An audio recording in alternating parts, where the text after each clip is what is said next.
Hi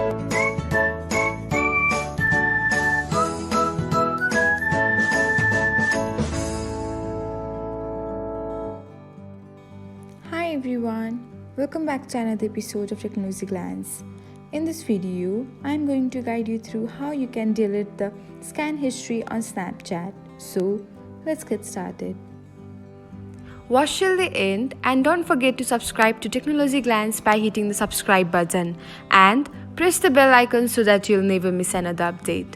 Without further ado, let's get started. First of all, open the Snapchat app on your device. Now, tap on the little scan button. Now, select the timer button. After that, you can find the edit option. Tap on it and then select the history you want to clear.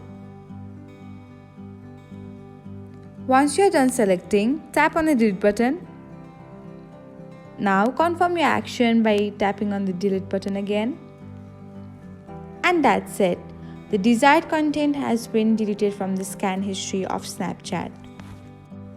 Thanks for watching. If you found this guide helpful, we will love it if you hit the thumbs up button below. We upload great new tech tutorials like this one every day. So, don't forget to subscribe to our channel and hit the bell icon to get an update as soon as we post a video.